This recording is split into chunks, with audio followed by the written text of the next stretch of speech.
สู่เมืองที่จังแต่ขอเฮือนี้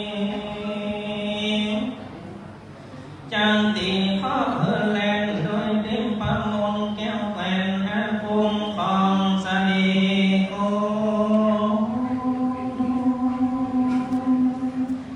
โต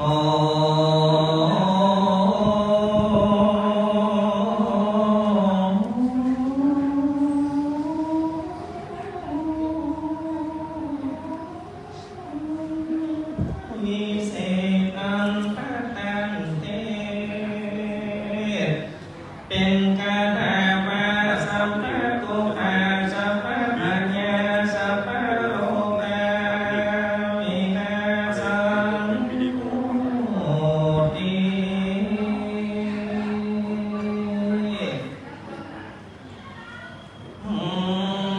มั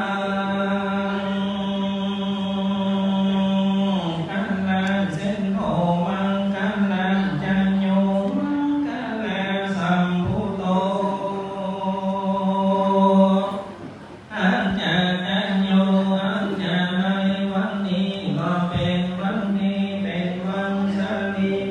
เสเป็นวันขอบเขตแห่งใจนักมหาลาภา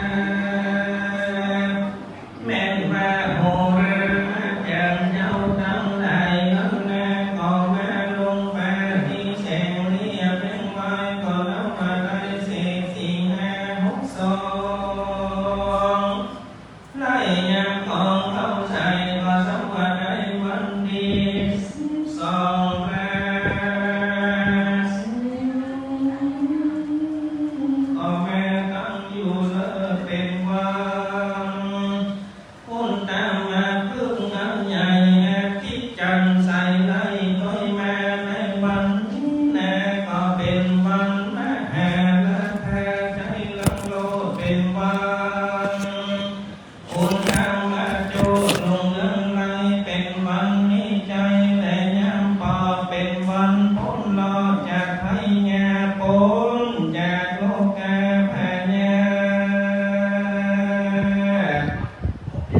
อิยามิโอปาก็มาพาเองนี้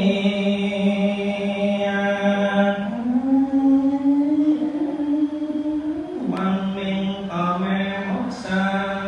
ย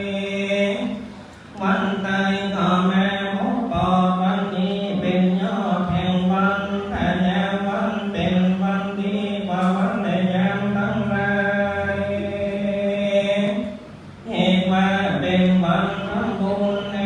วันธนามงคลสื่อโหราญาตาของหลวงพ่อท่านพระโกวิสิทธิ์ศิลาภรณ์ท่านรองเจ้าคณะอำเภอเมืองเชียงใหม่เจ้าอาวาสวัดบางสิงห์คำแวกสนีแดนดินรีบันคณะศิษยาโนชีทุกคนคงก็ได้ปากันมาแต่งดาวยังทันไปเสียงงามสัมผูทั้งกันอยู่ดวงใดตั้งยิ่งใจและผู้ชะลาก็เอาไปคุยอันสะอาดมากินนมแมวนี้เป็นแถวใส่ขอบพันได้เลิกลายใส่พันมาลามีตั้งดอกจงตีจงแปงเกสริเตสาปังงามีตั้งลาอ่อนอ่อนมีตั้งมะลิซ้อนทองดีสาลปีและบุญนาเคยหอมแห่หอมมาหอมเอาใจพอแล้วมีตั้งดอกแก้วและดาวเรืองดอกกันเดือนเป็นแม่ดอกลายจากลายสีอันย่อมมีต้นใหญ่ตั้งตาใสทั้งเอามีตั้งที่ดอกเป่าแปลงใจไฟ đó ban mày chẳng còn muốn son nhẹ kè và máu hồng xa ra là máu trai hồng áo chay bò leo mi thăng đọt na na là mi phong tha na na mi tăng phong quanh anh năm má say nhót vai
ตังสวัสสะแวอันทักษายังวัปปะศาสนาปฏินิจงได้แม่โอปัฏฐสายังสามัญศรัทธาและมูลศรัทธายิ่งใจใหญ่น้อยเธอได้นิลาการ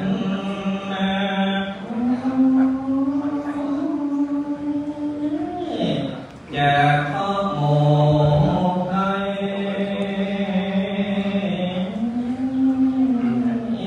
ญาขอเมโอยอาคา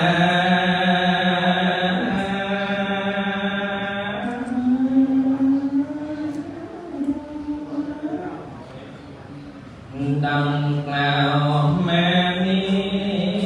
เล่นแน่ใจยาโตระวังใจ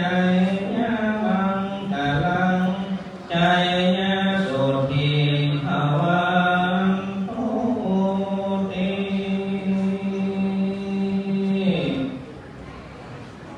บัดนี้ขันธ์ขับรอบรอบไทยห้องเอาหวันถวายกับพ่อพระครูวิสิตศิลาภรณ์พร้อมกันด้วยพ่อเลี้ยงธนวัฒน์แม่เลี้ยงท่านพิชาสุขสิงห์คำเราจะเดินพี่น้องคณะสัตยาญาติโยมที่มาร่วมงานในวันนี้ได้มาเหมือนกันผู้คนเพื่อที่จะได้เข้าพิธีสืบโหราจารย์อันเป็นมังคละตามแบบเบาและงานสืบต่อไปนะครับ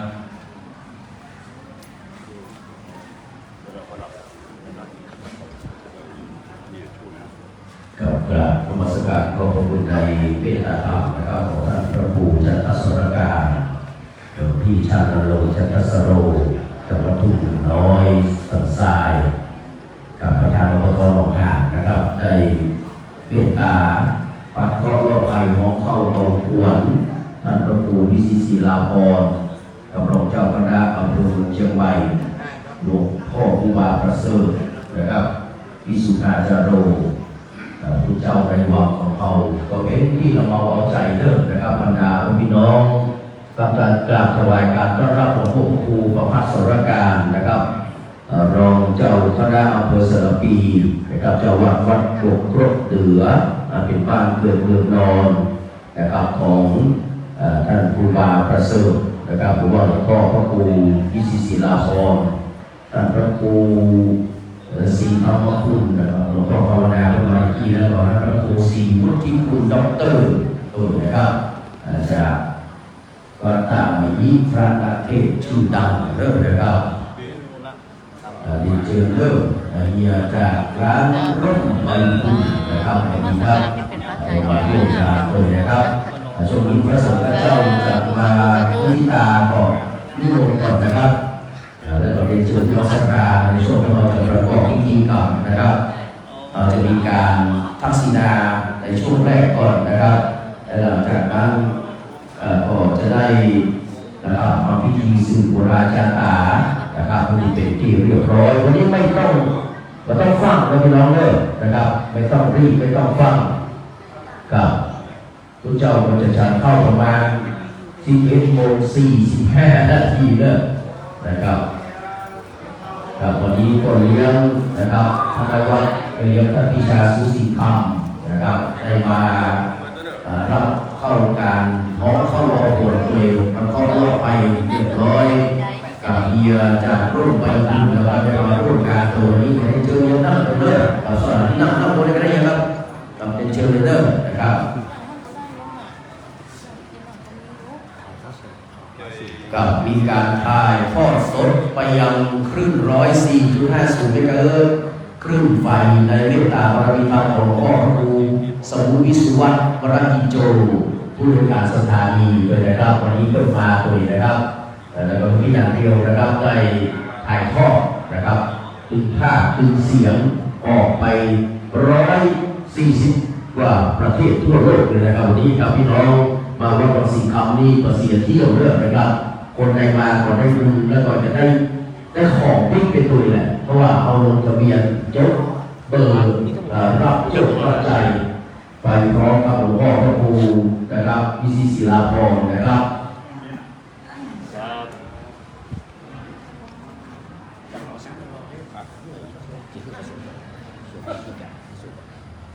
เจ็ดทำก่อน เจ็ดทำแล้วก่อน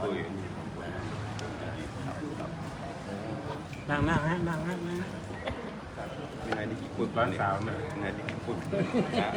ลูกดีกับบอกมาแต่ว่าพี่ก็วันดีเอามาตะคืนมาตะคืนต้องมาด้วยพ่อพูดได้มีโยนขี่เขาไปพูดแล้วประกาศเพื่อนคนนี้ไปไปแล้ว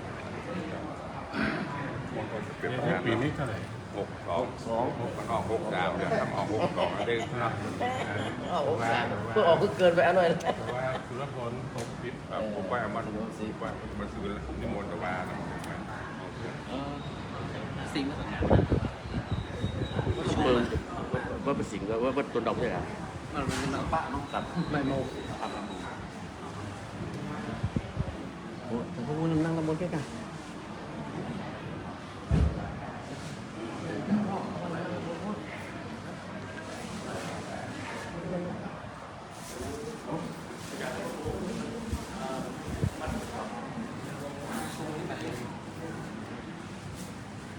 ตอนนี้บอกลาพระราชดาพระพุทธเจ้าเริ่มรับใจพระเจ้าสมนะครับจากนี้ไปเราจะได้ทำพิธีในส่วนที่ปรับปรุงทักษิณาก่อนนะครับโดยการทูเทียนบูชาพระรัตนตรัยเสร็จแล้วทูเทียนเรื่องทองน้อยหน้าบุรพาจารย์นะครับแล้วก็วันพระชนม์วันพระสมีทั้งหลายศรัทธารูปธาตุของวัดบางสีทองครับเสร็จแล้วจะได้ไหว้พระสมาทานเบญจศีลรัตนาธรรมแล้วก็จะได้สวดมาติกามหาประธานแล้วก็พิจารณาพระองค์สมุดจากนั้นจะได้รัตนาพระปริศนะครับจะได้เจริญพระพุทธมนต์กับจุดเทียนสิบชะตาที่จะมาพระมนต์นะครับแล้วก็เจริญพระพุทธมนต์เป็นลำดับต่อไปนะครับวันนี้มีทำส่งให้ด้วยพระเมตตาในนะครับท่านพระครูพระสรการและพระครูศรีธรรมคุณนะครับที่มนต์ครับขยับเข้ามาเรื่องครูบาอาจารย์สัมภาษณ์มันนับมันก็มีเรื่องอะไรพระครูศรีครับที่มนต์เลยครับขยับขึ้นมาเลยครับขยับขึ้นมาเลยครับ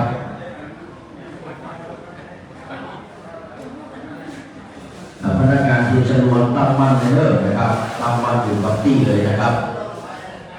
เรียนเชิญบรรดาพี่น้องขยับเข้ามาตรงบนไม่ได้มันเหมือนมีใครแล้วเลยนะครับถ้าเต็มก็นั่งโซฟาเลยนะครับนั่งเก้าอี้ที่นี่เลยครับเรียนเชิญเลยเลิกกับพี่โบท่านพระครูจันทศรการขยับเข้ามาเลยครับมันเหมือนมีใครแล้วมีทายาทนะครับ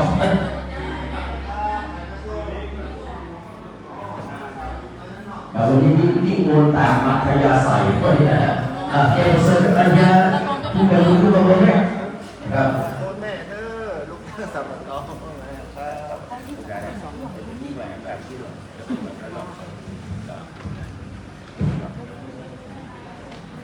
วันนี้ก็มีเรื่องลำโพงทางมาตัวเด้อครับ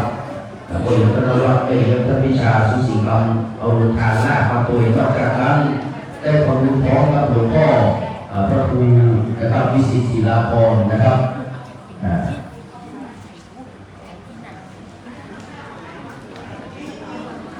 แล้วหลังโยนหลวงพ่อได้ประกาศรายชื่อพระสงฆ์พระเจ้าพระองค์ถึงนะครับ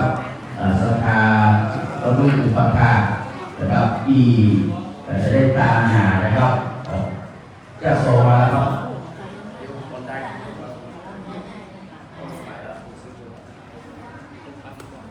ขอขอรบหลวงพ่อหลวงพ่อสรการหลวงพ่อรองเจ้าคณะอำเภอและมีเด็กผู้มาเรียนรักที่เราถือแล้วก็ครูบาอาจารย์ในตำบลกระแตของโรงเรียนเชียงรายทุกๆนะครับวันนี้ก็ได้รับเมตตาหลวงพ่อศาสนกิจดีมากเลยขอเมตตาขอมาเป็นประธานซึ่งเราได้รับเมตตา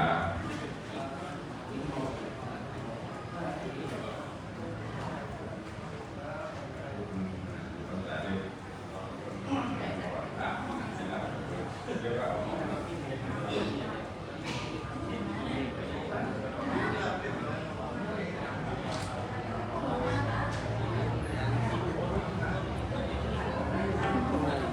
คุณเนอะเนี่ยก่อนหน้านี้ก่อนบอลพิริยะอยากจะวันลำปางวันนี้การจัดพิธีแบบเรียบง่ายสบายสบายวันนี้ทุกเรื่องนี้มีที่อยู่เพราะตอนนั้นก็สถานการณ์บ้านเมืองปกติมีข่าวสารงานเพื่อเป็นที่ตัดเตือนราคาปีนี้ทีแรกว่าจะเอาพระเนรในวัดไปเลี้ยงถวายเพลงแล้วก็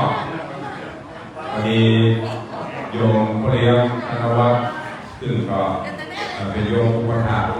ที่เจ้าของวัดตัวเองพระเลี้ยงบอกว่าไปเทศไปมั่นไปที่หลายที่หลายการเพื่อวันดีที่พ่อเป็นโต๊ะต่ำที่งานแล้วก็ประกอบกับช่วงหลังๆเลยได้โผล่ขึ้นมานี่สุขภาพเราจะแย่ลงสุขภาพเราจะเจ็บถามว่าเป็นเพราะมีสปะต้องถามมันมาดูจริงๆเบาหวานไปมาความดันหัวใจมาล่าตัวนี้ก็ไหลดิ้นนิ้วล็อกมาเรื่อยๆแต่ไม่ได้ที่เรียกกับมันคนเรียกอะไรว่าทำพิธีอย่างก็เลยจัดแบบเรียบง่ายวันนี้อธิการเทศประดับประดาโต๊ะแต่งยิ่งใหญ่นะมาได้2 งานวันที่23จะมีธรรมะสัญจรตัวเองก็เลยมีโอกาสร่วมกันก็ขอบคุณกับทุกท่านจากโยมวันนี้เป็น FC กับเจเจเนอร์ประเด็นตับได้ตายเดียวก็ตับก็ตายกันวันนี้ต้องฟังสบายที่จอดรถก็สบายอาจจะมุทิตาก็ลองก็รู้กันก็ได้มานั่งทำบุญแต่ก่อนยังรอบซองก็บอกกัน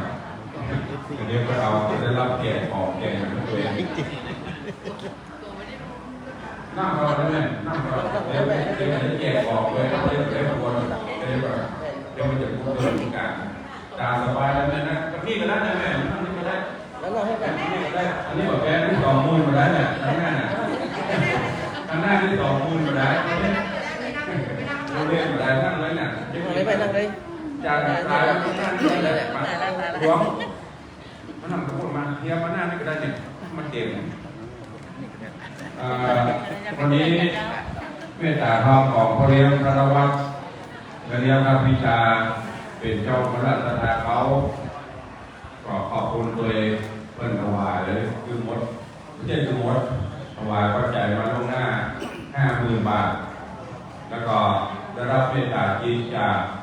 อาจารย์แม่บรพตสุวรรณชินอันนี้ก็เป็นโยมอุปถัมภ์ถึงทุกเจ้าถึงวัดของมหาวิทยาลัยไฟเพื่อซึ่งเมื่อก่อนนั้นก็จะมาตอนนี้แต่แม่สุขภาพก็ไปดี85ประมาณแล้วก็เพิ่งสูญเสียลูกคือการจะที่ไปวันนี้จะแม่ก็ได้โอนปัจจัยมาร่วมในการทำบุญครั้งนี้เป็นจำนวน100,000 บาทและ2 ท่านนี้จะเป็นโยมอุปการอุปถัมภ์เป็นวันนี้ได้ถูกตัวแทนจากสายจะรับที่เดิมมาเป็นตัวแทนโดยการขออนุโมทนาและที่พ่อแม่ญาติธรรมเรื่องไม่ว่าโอ้พระน้องเป็นมือเป็นแขนอะไรก็ได้ไม่มีปัญหาสำหรับผู้ร่วมงานวันนี้ทางเจ้าที่ก็แล้วจะมีทีมอบทุนการศึกษาทุนการศึกษาอ่อนยันมัธยมที่ทุนละ 1,000 บาทเป็นเงิน 10,000 บาททุนยันประถมที่ทุนละ 500 บาทเป็นเงิน 5,000 บาทเฉพาะมอบทุน 15,000 บาทมอบกองทุนเพื่อกับแม่บ้านหมู่6 3,000 บาทหมู่11 3,000 บาทผู้สูงอายุหมู่6 3,000 บาทหมู่11 3,000 บาทชมรมจังฟ้อน 3,000 บาทพูดกันอาหารกลางวันนอน3,000 บาทอันนี้เป็นรายการมอบทุนแล้ววันนี้ถวายพระสงฆ์องค์เนรวันนี้ทานพระลมปัจจัยวันนี้ทุกรูปละ 3,000 บาท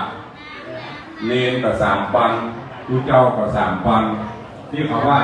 เมื่ออย่างที่เจ้าที่มีรายจ่ายพ่อเท่ามันสอนอ่ะมานี่กับเจ้าตางซองเพื่อนของออมมันน่าจะไปคิดนะในประเภทมูนั่นนะเราต้องไปบำนักสมองวันนี้ทำบุญวันนี้เงินที่ได้แสนบาทจะตามรถมาที่เจ้าตามแล้วก็ขอบคุณญาติโยมตาที่องค์รับอาหารเป็นข้าวหม้อวันนี้ตะกี้นายส่งประกาศว่ามีลาบแกงแพรพังเลแกงอ่อมน้ำพริกน้ำปูน้ำพริกป่าอย่างเงี้ยนะถ้าพระถ้าจับไม่ได้ถ้าต้มขนมจีนเดฟี่วันนี้พวกถ้ามันเหลือน้ำหอมพริกไปเลย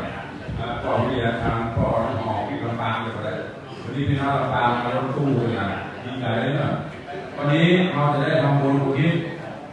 คือครอบครัวตระกูลกุ้งเงาที่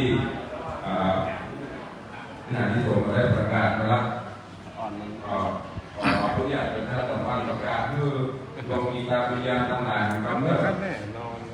มีที่จะพิจารณาเขาจะได้กระยมพ่อผ่านแม่เตรียมอีแยงที่เป็นผู้บำเพ็ญเก้า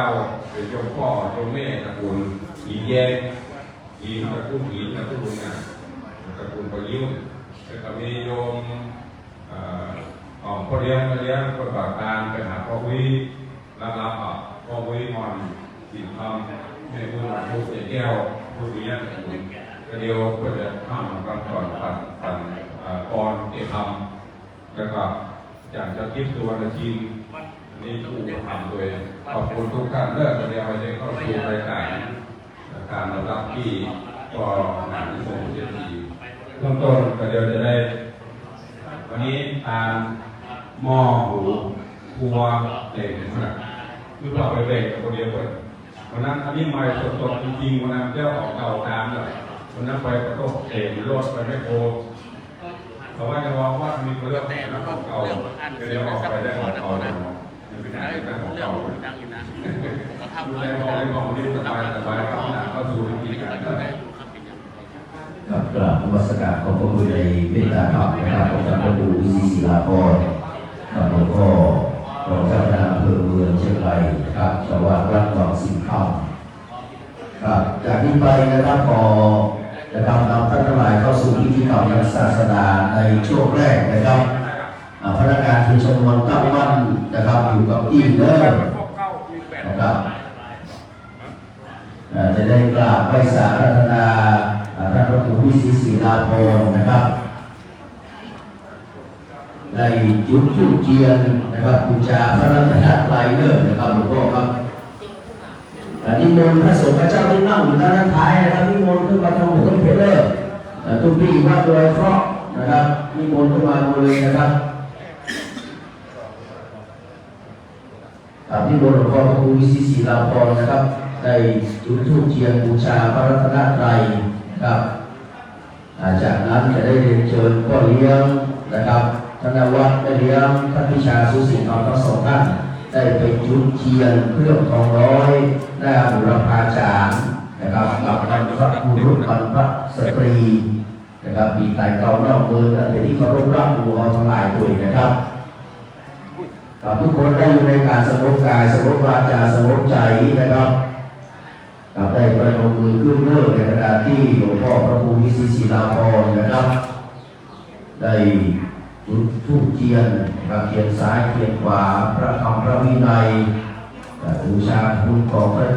พุทธเจ้าพระวิสุทธิคุณพระปัญญาธิคุณและพระมหากรุณาธิคุณ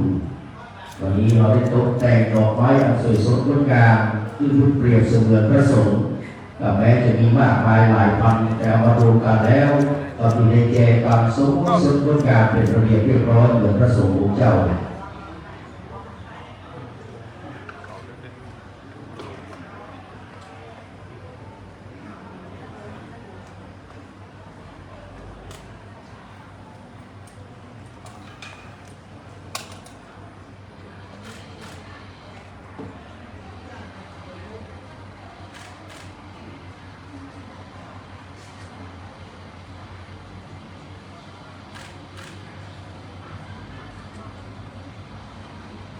มัสการขอบพระคุณนะครับ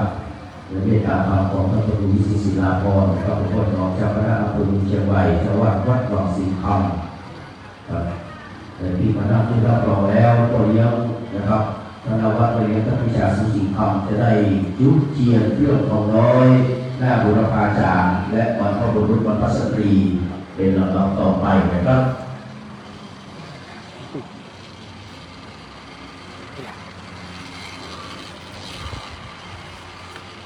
กับว่า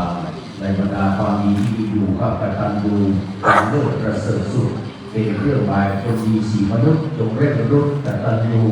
เชิดชูนะครับรู้แทนคุณ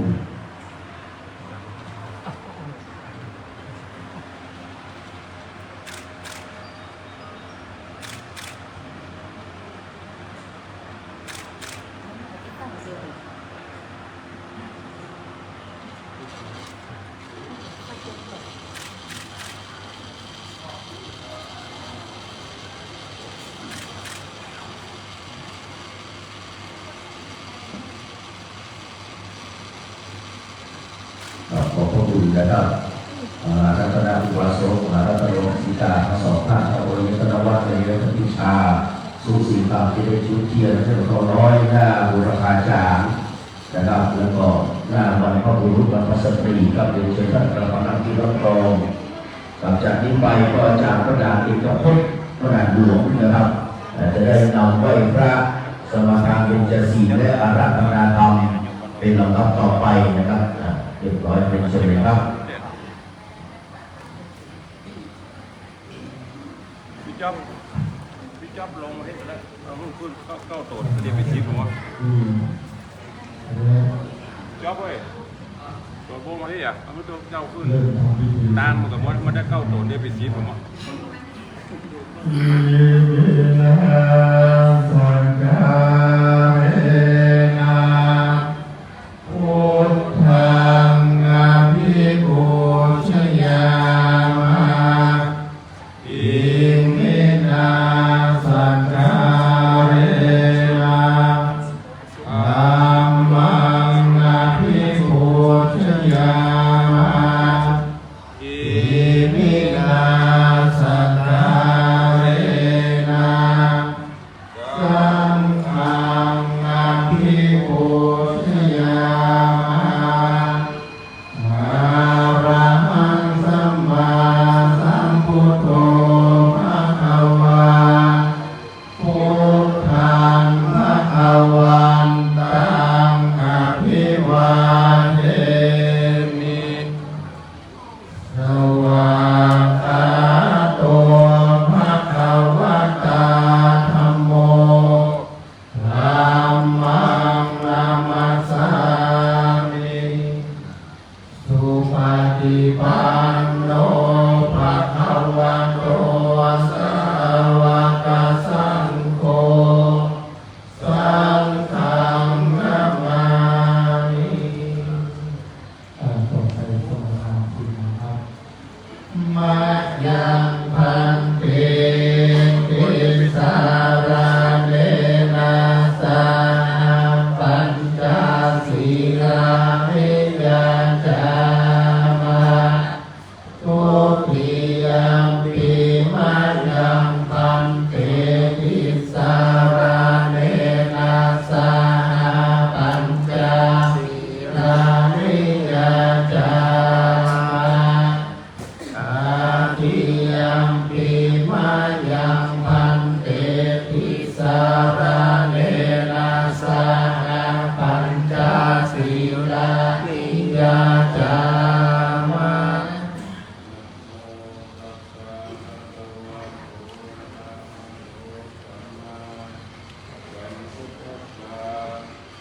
นะโม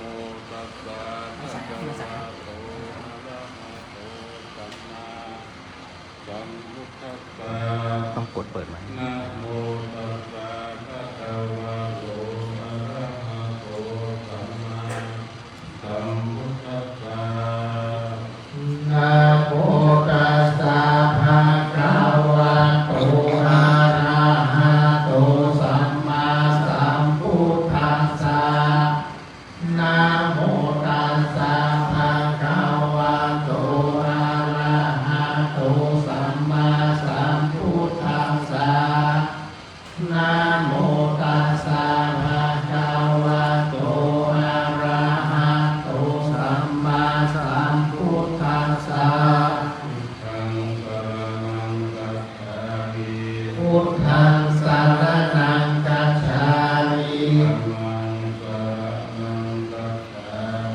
ธัมมังสรณังคัจฉามิ สังฆังสรณังคัจฉามิ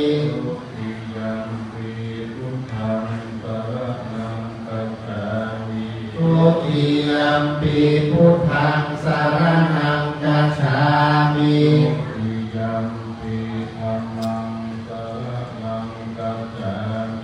ทุติยัมปิธัมมังสรณังคัจฉามิ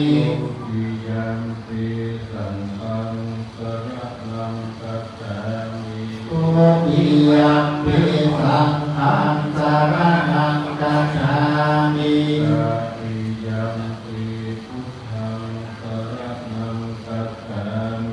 นาทิยัมปิพุทธังสรณังคัจฉามิ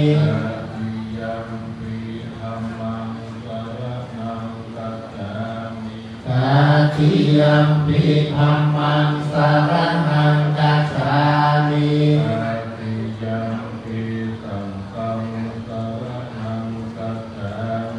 ตาทิยัมปิสังฆังสรณังคัจฉา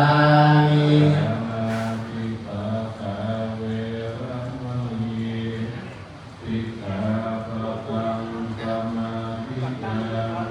ปานาติปาตาเวรมณีสิกขาปะทังสมาธิยามิ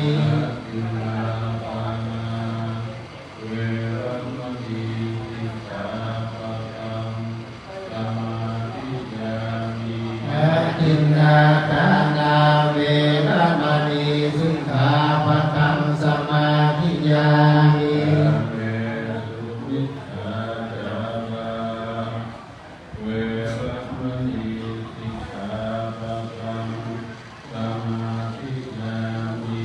อาเวสุมิชฌาจาราเวรมณีสิกขาปะทังสมาธิยามิ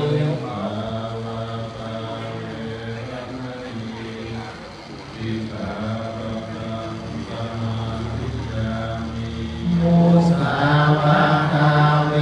รมณีสิกขาปะทังสมาธิยามิ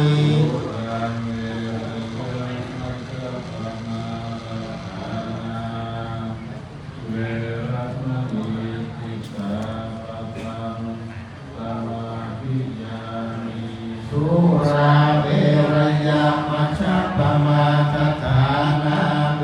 รมณีสิกขาปะทังสมาธิยามิ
วะโท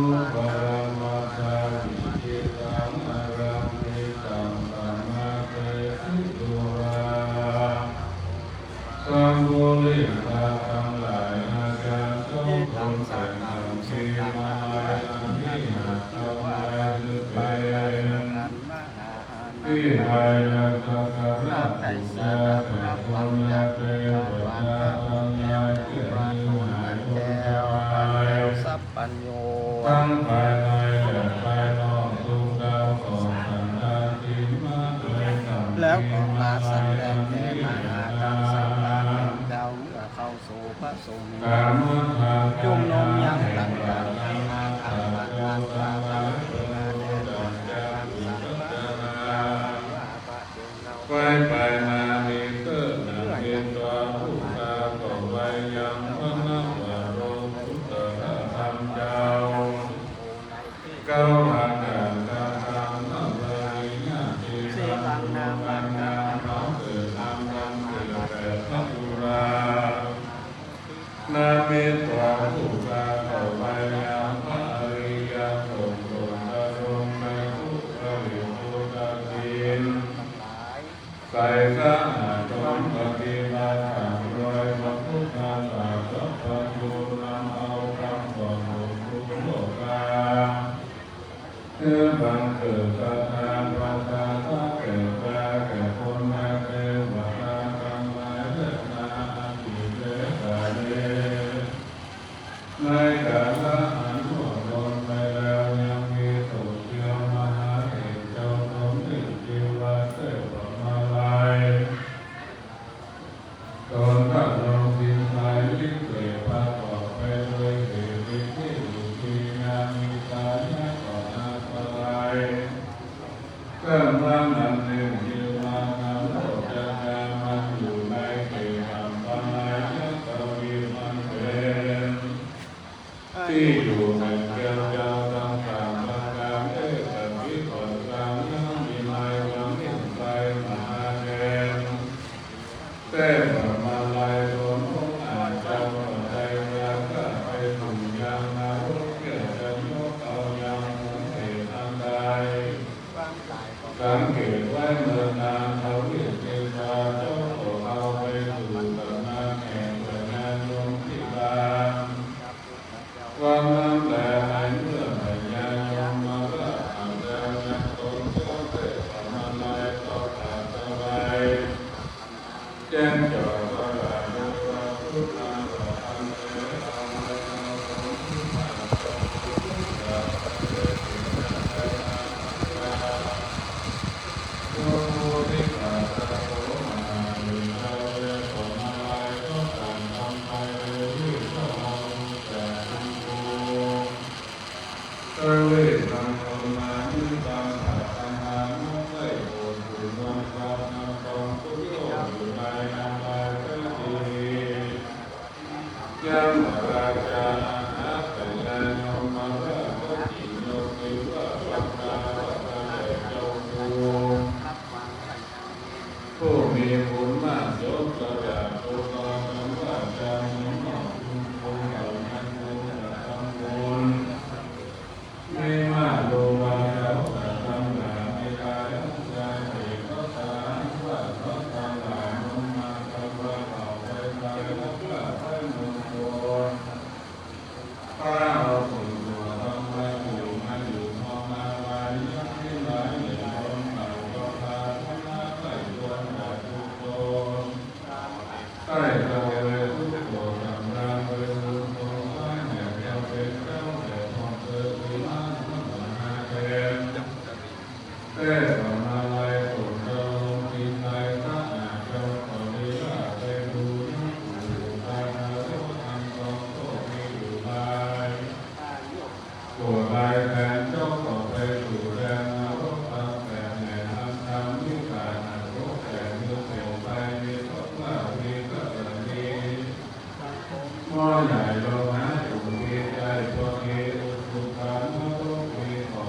ก็ละขายโผล่ยังได้โผล่แต่โผล่ยังไปโดนแต่นาที่มั่งมั่งมาแทนเราเพื่อผลมาลายของที่ตื่นไปไวก็จะถูกสำนักยมราชานักก็กล่าวว่ามานาว่าโผล่เมื่อหลับผู้เลี้ยงใหญ่ในอะไรปู่ข้าทั้งหลายทุกปู่คนนาปู่อินใจนำตะลุงทุกปู่ใดอาบายยังมีหลายมั่งลงต่อเลยโอ้โหพวกกระทำเว้นหน้าต่อการนึกต่อมาถ้าว่าต่องานเอาอันจะลงมาส่งถึงบาลานักราชาปัญญาลงมาว่าเพื่อที่มุ่งเรื่องจากความตายว่าแต่ยาวก่อนมีบุญมาตกกรุณาโปรดบุญกับตโลกาผู้ดีๆอันยิ่งสุขาขอสังฆเมตตานำไปบอกแก่ยังละเมื่อทุกผู้ต่อได้ที่เราทำบุญตามพระธรรมสิ่งภาวนาอย่าเลือกแต่จะได้ทำหาเราช้าไปที่พ่อคือทางที่เรามีมาเอาลูกเล่าในอเวจีคือเขามีใจไม่ติดเป็นหรือไปโคตรจากการเป็นเขาถูกอะไรพอนิมนต์ก็เป็นเจ้าจุงได้หายแผลเอาคำนี้ไปบอกแต่เจ้าบุญบูอย่างมือเราได้กระทำตามหน้าที่กล่าวจะได้เขาข้างหน้าแห่งคำนาอย่างมีใจโมนาโลกเอาของต้านอย่างแก่ตัวอย่างหัวเมียตนอย่าจุไล่ทำของต่ออย่าดื่มน้ำเราเล่าอย่าเมาอย่าควรเขาอย่ากินทิ้งน้ำอย่าได้ใจงามถ้าพ่อถีแม่อย่าได้บอกแม่เจ้าหลีมานาโคตรอย่าได้มาโกแก้วอย่าเกลีอย่าได้กระทำร้ายแก่พิคูผิดคุณนี้อย่าตามมือถึงพระเจ้าออกถูกมาตามทับออกถึงที่เป็นที่ฐานมีตาปาตาที่ตาลาอย่างเป็นแก่ภาวนาเวรทุกดาวนาก็ยังได้เป็นบุญไปแก่กลางไปสู่ยังมาเกิดในมาปางขอไม่มนต์บ้านถึงเจ้าจงรับครั้งนี้ไปบอกแก่ถึงเจ้านะมอสังโฆที่จะได้รู้ว่าจอนมาไม่เจ้าเพื่อจะมาไล่ตัวพ่อหนาเป็นมิตรกับทางแต่แม่นมาลาราชาเจ้าขอที่ประเทศมาด้วยดวงนาฬิกาก็มาเดิมถ้าว่าดีนาสอนแต่มาบุญมาก็ทุกเราจะมาเจอก็จะมาจะยังวีระบาทุกเกิดมาลำผ้าชีวิตมันดาวดาวแต่มองไม่ตรงเราตัวอาการมันเป็นที่เคยเราเข้าเป็นนิบาตในว่าเกหาสีนามแลมามุตตาอันว่าโพสลายในวันที่เราเขาก็ป่าทางพักเพียงการว่าดูแลนิจาเราไปเลยวันนี้พระมหาเองเจ้า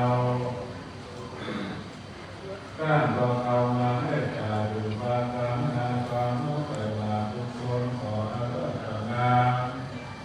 นิมนต์ไปก่อนเพื่อมือลูกการทำงานได้ก่อนทำการดีใจลูกการเจ้าราเขาออกตามการนิมนต์เขาก็ยอมยกนกเขาไปบาอยู่ในหักมาบาตามด้วยนายกองและผู้ยกต่อตลาดเข้ามาเวรเข้าปีนิบาแล้วพระต่างก็คิดว่าอย่าทำหมายทางตรงนี้วันนั้นแลอันละในกาลนานพระมหาเถรเจ้าเวสสมาลัยโกตุอาจกำลังมีโอกาสยังจางว่าดุราอุปาสกาอุปาสิกาทั้งหลายเหยจุมมาต่างนาฟังงานคำเราและกล่าวต่างที่เรา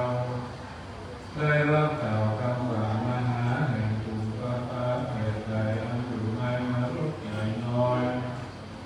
ว่ารู้กี่ร้อยกี่หมื่นกี่แสนนั้นมีมากเพียงใดและต่อต่อสร้างขันแผ่คำมหายังสัมวันวงตาที่นอนนั้นอยู่ในห้องยังคงต่อไปกันเมตตาผู้เกิดใจ คือมีใจใฝ่จงงานจึงมีสัทธาทานรักษาสิ่งทำงานอยากหาผู้ใดไปมาผู้ที่ก็จะนั่งไปหาเนื้อผู้ภาษาเปลี่ยนใหญ่หรือเก่าได้รีบพ้นจากอารมณ์ได้ยกยืนสู่กำลังไว้เพียงทางแก้ตายโสตั้งใจตามเพื่อได้ไปบูชาที่พิเศษคือว่าพระเกศเจ้าบุรามันมีก็เรียนมหาธาตุเดินได้ตาทุกวันเห็นแต่ใจว่าอันมันนั่นแลก็มาอาจเป็นเป็นสมาลัยการสั่งลือมาลงตากระดาเดวลุงดูที่กระนำเดวโสดาแก้วไปสู่อารามแห่งตนก็มีความนั่นแลตั้งแต่ไปมาแต่ตั้งว่าคุณทั้งหลายก็มาการเว้นจากการหาการเกี่ยวว่าบอกการมานาคิดว่าบอกการปัดวัดของการบอกเล่นอยู่ก็จุดไล่ก็มองไหลก็ดื่มเกี่ยวจุลาเมลัยเข้ากระทำการมันดีมีตนว่าทางรักษาศีลเมตตาภาวนาไปออกแต่ปาการ สำหรับในช่วงนี้เดี๋ยว ขออนุญาตพักเบรก แล้วเดี๋ยวสักครู่หนึ่งเข้าสู่พิธีในส่วนของการเจริญพุทธมนต์การไลฟ์สดใหม่อีกรอบหนึ่งเนาะก็ขออนุโมทนาสาธุกับทุกท่านครับเดี๋ยวสักครู่หนึ่งช่วงที่สองเนาะอ๋อเสร็จแล้วสาธุ อัตถมยังสาธุกรังกโรมะเสสาธุสาธุสาธุ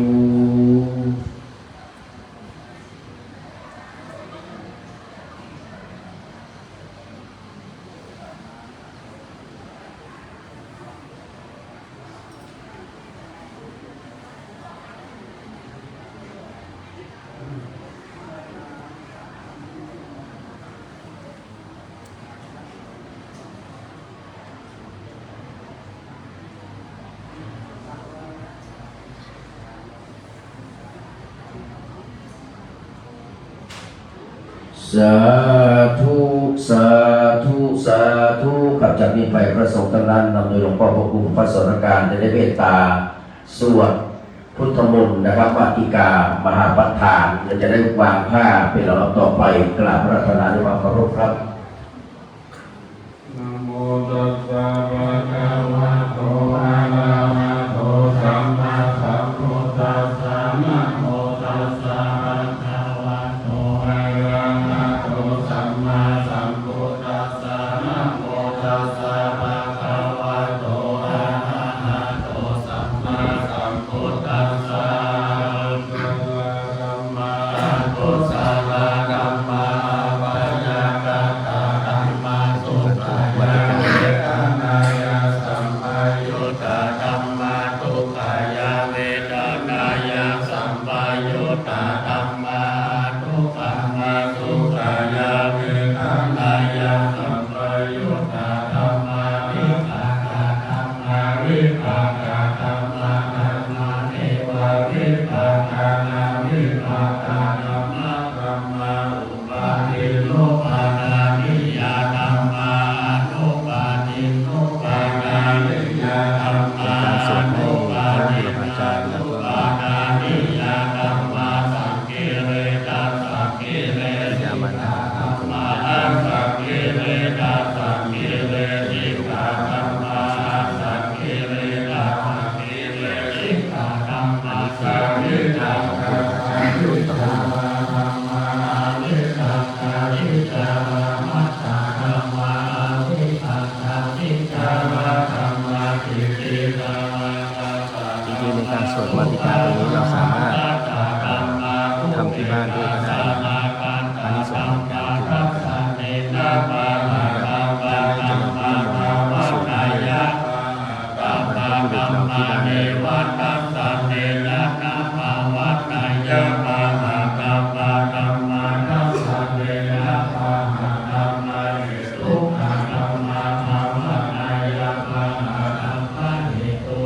ธัมมาเนวัตตะเนนะภาวนา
ยปัจจยโยนิสัยยปัจจยโยอุปาณิสัยยปัจจยโยโอเวสัตตาปัจจยโยปัจจตาปัจจยโยอาเสวัตนาปัจจยโยกามาปัจจยโยวิปัสสนาปัจจยโยอาหารปัจจยโยอินทรียปัจจยโยญาณปัจจยโย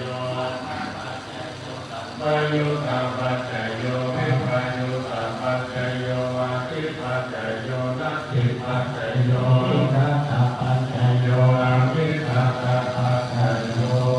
สาธุต่อจากนี้ไปจะได้ทำพิธีทอดผ้าบางสกุลนะครับกราบพระรัตนาหลวงพ่อพระครูวิสิตศิลาภรณ์นะครับ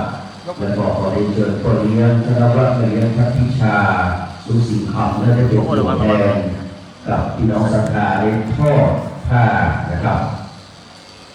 กราบพระรัตนาและกราบเรียนเชิญครับเพื่อความสะดวกรวดเร็วนะครับก็วันนี้เราได้รับเกียรติจากพ่อเลี้ยงนะครับพอไปเป็นประชาเลยนะครับอายุ96 ปีนะครับได้มาร่วมงานด้วยนะครับ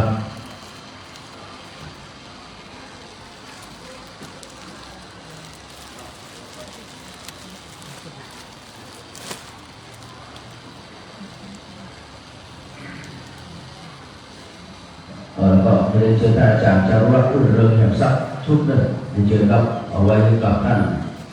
ชาติน้องเราเรียนเชิญครับก็เข้าไปอยู่ตรงต้นเลี้ยงเลยครับเวลาวางถวายผ้าบางสกุลให้วางตามยาวนะครับที่จะพาดสายแพร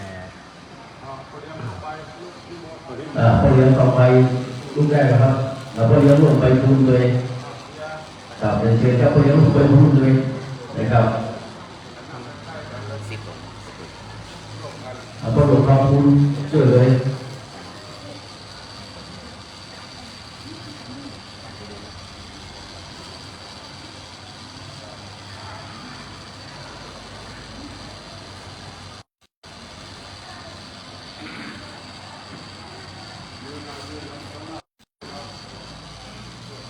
ต้องนั่งอะไรนะครับสะดวกนะครับเอาที่เหลือกับพ่อหลวงเราวางเลยสอนเลยพ่อหลวงเรียบร้อยแล้วตอนนี้ไปพระสงฆ์จะได้พิจารณานะครับนิมนต์ครับวิยาวัตสังขาราอุปัตตวยธรรมิโนอุปาทิตวานิรุตตัมปิสังโฆโมสุโขอาวิยาวัตสังขาราอุปัตตวยธรรมิโนอุปาทิตวานิรุตตัมปิสังโฆโมสุโขอาวิยาวัตสังขาราอุปัตตวยธรรมิโนอุปาทิตวานิรุตตัมปิสังโฆโมสุโข กับกราบนมัสการขอบพระคุณท่านพระพุทธเจ้าทุกๆนะครับที่ได้เมตตาที่ทานพิจารณาผ้าบางสกุลนะครับกราบนมัสการขอบพระคุณหลวงพ่อพระครูวิสิตศิลาภรณ์ที่ได้เมตตาที่ทานที่ทอดผ้านะครับบางสกุลกราบขอบพระคุณนะครับขออนุญาตนะครับว่าเริ่ม ทำบุญวันนี้ขอประกาศเกี่ยวกับดวงที่พระวิญญาณพ่อแม่ครูบาอาจารย์วันนี้ได้ทำบุญสุขภาพการโยมบริเวณวัดในเรื่องพิชาลูกหิมพำคณะสัตยาครูอุปถาสุติยานุทิศของทุกเจ้าคณะสัตยาวัดวังหิมพำมาทุกท่านวันนี้ในโอกาสครบรอบ62 ปีหมอผู้ที่ตุกิจบุญทานนี้ไปถึงโรงพิจารณาโยมพ่อป่าโยมแม่เทียมดิเกงโยมพ่อวิจิตรแม่ลูกพ่อหอมดีโยมประหารเตงแม่เกี้ยวพ่อมาพ่อทุกพ่อคำแม่ลุนพ่อจ่าหอมดีพ่อปู่หอมดีทุกท่านมีสิทธิ์ฝ่ายพระแม่แล้วก็โยมนายเกษตรนายกีเอตนางโมคำเกษตรศรีมีสิทธิ์โยมพี่สาวพอเลยมาในการหินรถแล้วก็นายจันตาเคอันนี้เป็นก่อนเป็นพนักงานซักผ้าที่ผ้าคุณเจ้านอก อกจากนั้นก็มีท่านดร.จักรทิพย์สุวรรณชินอดีตรองอธิการบดีมปลายเพื่อนผู้มีครูประธานพ่อครูพิชาตนพ่อโอ้ยหนังแก้วในผู้ดีแยงก็จะในฝั่งดีแยงนายกุไทยแยงตระกูลดีแยงอันนี้เป็นตระกูลตั้งพ่อพ่อครูประพัฒน์ใจชนะผู้ถ่ายทอดวิชาการเทศน์เทศนาธรรมมหาจารย์ประโยมเมธีประโยมเยี่ยมพักนายนาราทิพย์เดชะอดีตโชเฟอร์ในมือมันน้อยผู้เฒ่าผู้แก่มือน้อยวัดวังในนี้นางตีพานหลวงปู่ทองก็กำลังจะรังกระแดงคนนักเที่ยวเจงแก้วก็หินกระทงวงมีเป็นอดีตวิทยาวัดแล้วก็มีนายทองคำติโตอดีตโชเฟอร์ในจังหวัดทางไทยโอ้ยอันด้วยนาวราแต่ตัวของโจคนนี้ก็มีโอ้ยหมดเลยด้วยมาหลายแก้วกูโอ้ยกลุ่มในเวลาแก้วกูในกลุ่มแก้วกูก็ปันตาตะลังโอ้ยสิงคำในรุ่งมาดูเจแก้วนางโมเดลเจแก้วโอ้ยทองลุงสุรินนายทองสุขเขมาชะก็วิ่งแก้วแม่วิทาพระตันเทพไหวแม่วิธีแรงใจแม่วิกาพวงสนมแม่นวลนางเกียรติลาทองลงพ่อยิตาแม่ทองไปสายประตังตระกูลแก้วภูตระกูลเจแก้วตระกูลเขมาชะและอดีตคณะกรรมการวัดพัฒนาสุริปถัมภ์วัดบางสิงห์ลำทุกท่านมีผู้ประกาศพระพุทธเจ้านอกจากนั้นในส่วนครูบาอาจารย์ขอน้อมบุญที่คุณผู้การนี้คือดวงจิตวิญญาณของหลวงปู่พระคุณสุพลจันทนะคุณว่าลุงจันแก้วอดีตเจ้าคณะตำบลประแดดอดีตเจ้าวาดวัดป่าต้อนนอกอันเป็นองค์วัชระครูบาอาจารย์หลวงปู่ท่านวาเจ้าจิตวิทยาสิริวิทโยท่านพระมงคลเทียนบุรีหลวงปู่โสดหลวงปู่แหวนหลวงปู่อินโนหลวงปู่พระมงคลหลวงปู่ทองครูบาสุริยะอดีตเจ้าอาวาสวัดวังสิงห์คำพระครูวรัตติฐาทิฆวังโสหรือพระนางหลวงขาอดีตเจ้าอาวาสวัดวังสิงห์คำหลวงพ่อจันแก้วมันตาสิริหลวงพ่อดวงธรรมปโรท่านพระนางจื้ออันนี้เป็นอดีตเจ้าหลวงวัดวังสิงห์คำหลวงปู่ภูใจศรีรัตน์วิโมลย์อดีตเจ้าคณะโพธิ์ตระปีครูบาอาจารย์หลวงปู่ภูมิฆาสมณวัฒน์อดีตเจ้าคณะตำบลป่าแดดอดีตเจ้าอาวาสวัดป่าแดดหลวงปู่ธรรมคุณากรบางของเที่ยวอดีตเจ้าคณะตำบลดาวองศาวัดโพอดีตเจ้าอาวาสวัดโพใต้หลวงปู่สุวรรณธรรมานุรักษ์อดีตเจ้าคณะอำเภอหางดงหลวงปู่ใจรัตน์วิจิตรอดีตวัดเมืองอดีตเจ้าอาวาสวัดเกาะตุลีหลวงปู่อดีตเมธาวัดหลวงปู่ปัญญาอดีตเจ้าอาวาสวัดใจหลวงปู่พระสมุทรเจริญธรรมนโสตุลีแดงอดีตเจ้าอาวาสวัดใจหลวงปู่อโมยอาการตุลีไพโรจน์อดีตเจ้าอาวาสวัดสันตัมเพื่อนญาติพี่น้องเพื่อนคณะทุกท่านส่วนผู้มีข้อมูลกับวัดเอาทุกท่านทุกคนเลิกต่อไปก็จะได้เป็นสังฆทานพวกนี้เป็นสังฆทานกับเวลาพอเรียนเป็นโยมเรียนประตูวิจิตรเวลา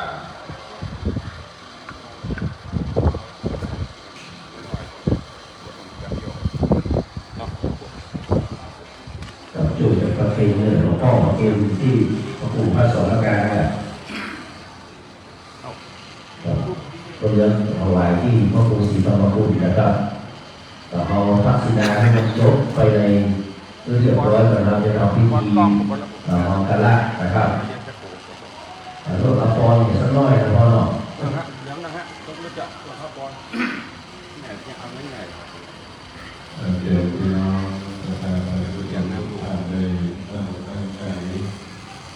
รับพรทำประทานต่อการกุศลอุทิศเกิดบุญเกิดกุศลที่การคุณของนารีกุมาจารย์พ่อที่ครู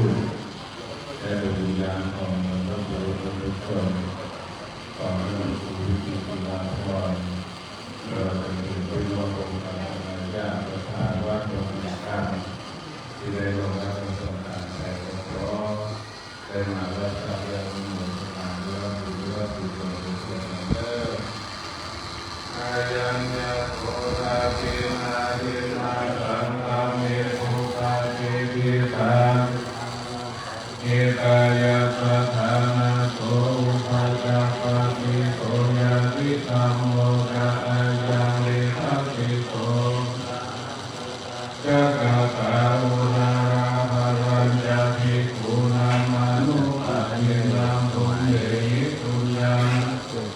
านาปะกันเตสัพพิติโยวิวัจจันตุสัพพะโลกวินาศโตโยทุกิริตายุโกภาวะอภิวาทนาสิริสามิจันตุตาปัจจายิโน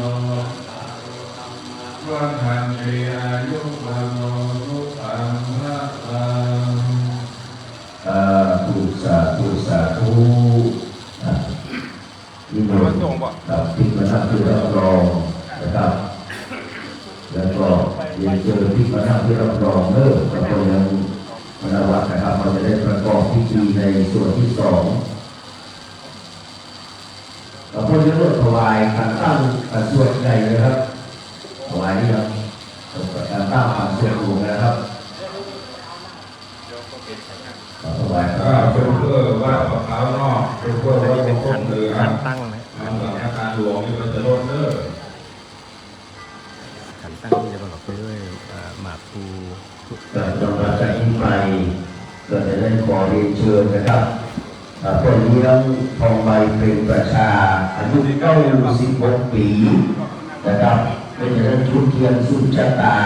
ดูเขาจะได้อายุความควรยืนเหมือนกับคนเลี้ยงนะครับ96 ปีนะครับก็เคยละก็เคยกว้างนะครับวัดกองสิงคำผมก็พระครูนะครับได้หันหน้าคนเลี้ยงมาตลอดคนที่หันหลังด้วยกันก็เลยมาหันกับคนที่ได้หันหน้าแล้วนะครับคนเลี้ยงเป็นประชาทองใบเป็นประชา96 ปีน้องเลิก6996มาแน่นอนคนนี้นะครับดูเอาภาพที่ที่ถามไปพร้อมกับคนเลี้ยงทองใบเป็นประชาเป็นจุดเทียนชะตาแต้งดูเอาทั้งหลายนะครับขอพระคุณคนเลี้ยงทองใบเป็นประชาจากนี้ไปก็จุดเทียนบัตรน้ำมนต์นะครับขอได้รับเกียรติจากท่านอาจารย์จารุรัตน์รุ่งเรืองนะครับหัวหน้าสำนักกิจการนะครับนักศึกษานะครับมหาวิทยาลัยฟ้าอินเทอร์เป็นตัวแทนของอธิการบดีและอาจารย์ดร.แก้ววรพจน์นะครับสุวรรณศิรินะครับ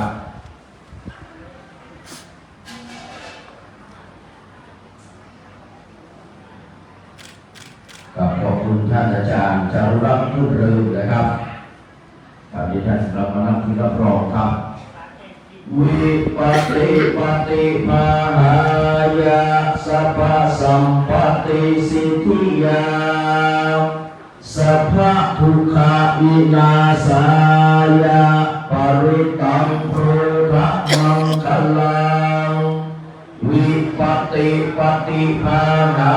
ยาสัพพสัมปติสิทธิยาสัพพะยาวินาศายาปริตังโพธมังคลังวิปัสสิปฏิภาหายาสัพพสัมปติสิทธิยาสัพพะโรคะวินาศายาปริตังโพธ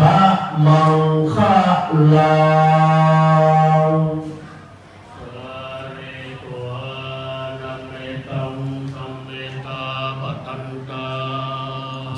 ที่สามก็อัญเชิญเทวดาครับ จิตตาปริตังปนันตุสัพเพกัมเมจารุเปกิริสิกรตเตจันดาริเกวิมาเน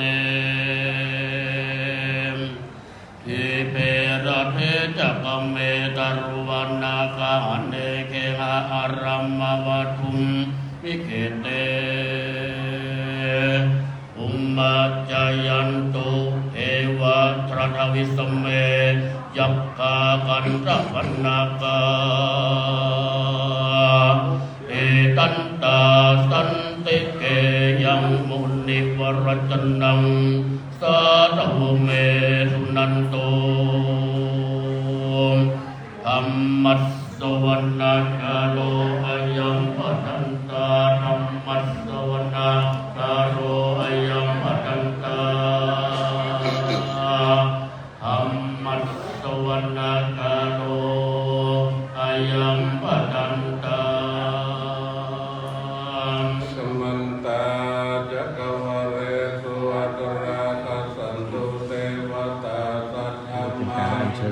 วดาในบท12 ตำนานนะจะมี 7 ตำนานกับ 12 ตำนานนะโมตัสสะภะคะวะโตอะระหะโตสัมมาสัมพุทธัสสะนะโมตัสสะภะคะวะโตอะระหะโตสัมมาสัมพุทธัสสะนะโมตัสสะภะคะวะโตอะระหะโตสัมมาสัมพุทธัสสะ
Hãy subscribe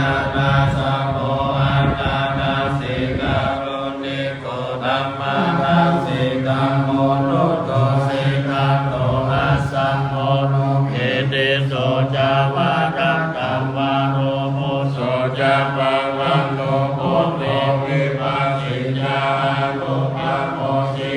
không bỏ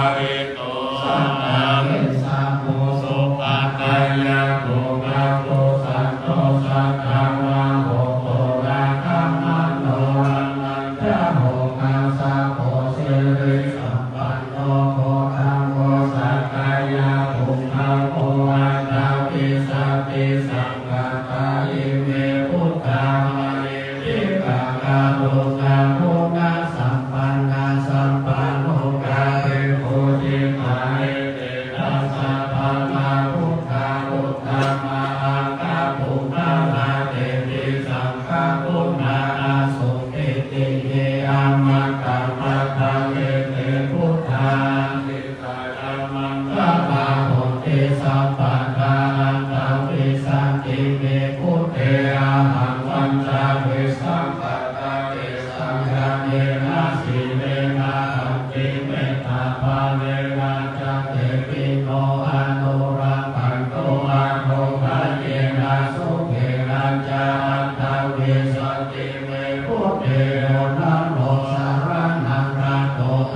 ติเทวาสัตตามนุสาเรสุมิมานาระตินังเทวานังสัตตังสุปะปาระนิมิตาวาสวัตตินังเทวานังสัตตังมนุสาเรสุมิมานาระตินังเทวานังสัตตังสุปะพระมะปาริสัชชาเทวาสัตตามนุสาเวสุพระมะปาริสัชชานังเทวานังสัตตังสุปะพระมะปโรหิตาเทวาสัตตามนุสาเวสุพระมะปโรหิตานังเทวานังสัตตังสุปะมหาพระมะเทวาสัตตามนุสาเวสุมหาพระมะนัง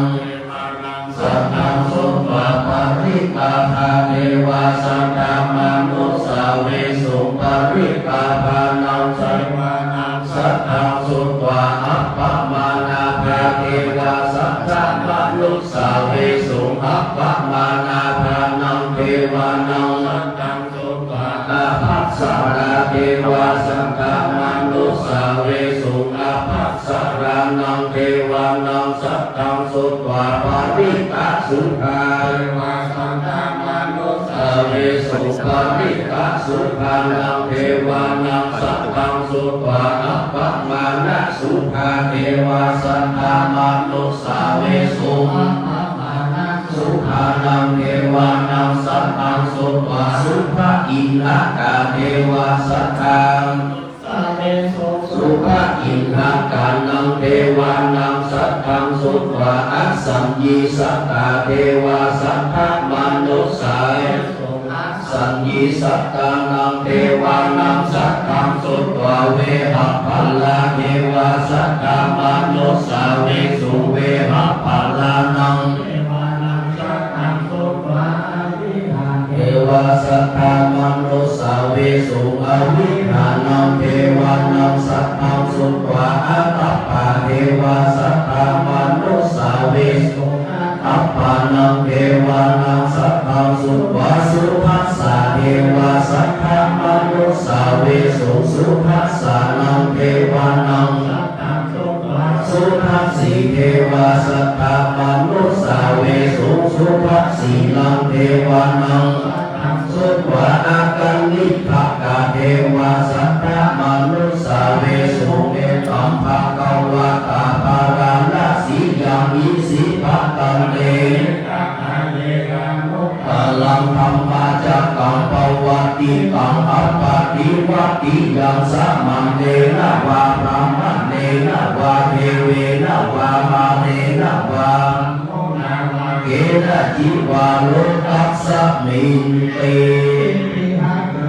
ทันเตนะเตนะโมโหเตนะยาวะพระมะโลกาสัพโพอะภุคัจฉิอายัญจะทัสสะสัมมาสีอาโตสัมกัมปิสัมปะกัมปิสัมปะเวทิอัปปมาโนจักโกราโรโอภาโสโลเกนะโมสีอาทิกัมเมวะเทวานังเทวานุภาวังอะภะโขภะคะวาอุทานังอุทาเนอัญญาสิวะตะโพกุทันโยอัญญาสิวะตะโพกุทันโยอิติอิภังอายัสสะมะโตกุทันยัสสะอัญโยกัมพันยะเตเววะนามังจักกัปปวัตตะแมสุตังอิติตัง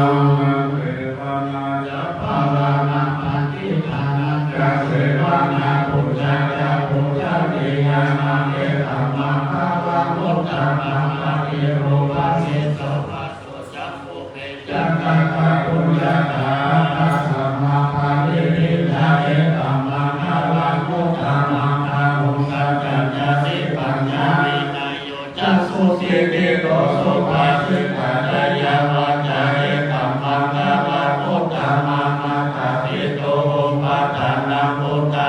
ภัสสะสังฆาโหอะนะโกรัจจังกัมมังกาเอตัมมังภาวะมุตตะมังกานัญจปัมมัจจาริยาจายาปัฏฐานัญจสังฆาโหอะนะมัจจาริยา ใช้บทอะไรบ้าง กาลามุตตะมังภาวะติวิรัติมังภาลังกัมมังสัญญาโสวะปะปะโนตัตตัง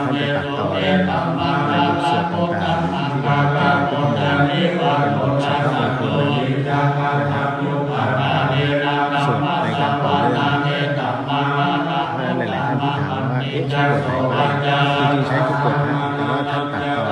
บางทีก็เริ่มต้นแล้วตัดกลางบางทีก็เริ่มตรงกลางแล้วตัดท้ายบางทีก็เริ่มตรงกลางเลยแล้วก็ตัดตรงกลางแล้วแต่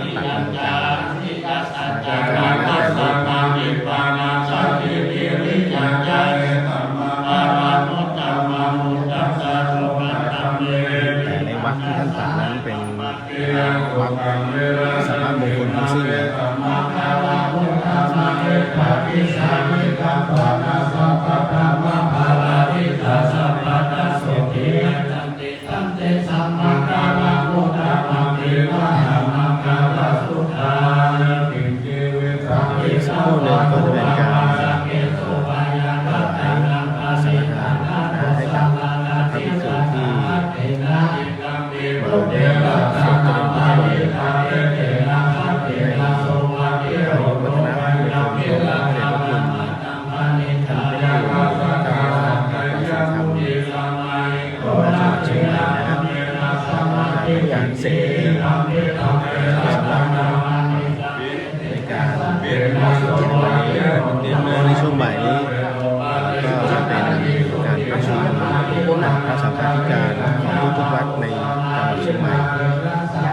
วัดสวนดอกเจ้าอาวาสรองเจ้าอาวาสฝ่ายเลขาธิการวัดและผู้ช่วยเจ้าอาวาส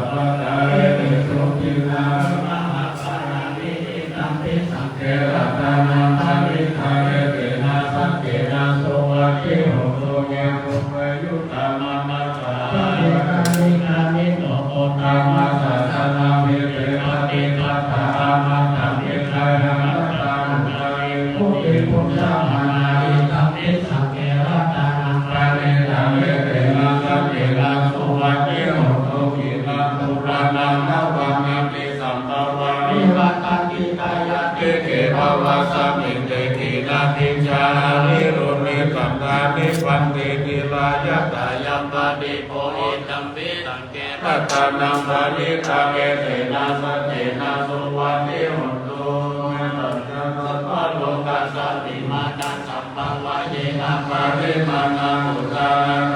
ติยัญญาสัพพะนานาเวลาสัพพะกามิสัจจานิสิโนวะสยโนวะยามัสสะ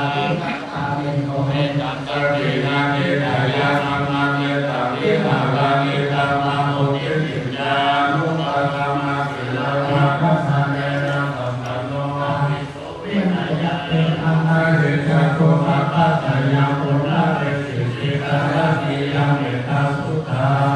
ตุนิมิตาภวะมันนะสัมเนโยจามะนะโสสะปุณะสะสะโตภะภะจะโหตุโสเวนะคันตาปุณานุภาเวนะวินาศเมตุยันตุเมนิตานะวะมังคารัญญโยจามะนะโสสะปุณะสะสะโตวะมังคาโหตุสุปินาคันตานามานุภาเวนะวินาศเมตุยันตุเมนิตานะวะมังคารัญญโยจามะนะโสสะปุณะสะสะโตวะมังคาโหตุสุปินาคันตาสัตตานุภาเวนะวินาศเมตุ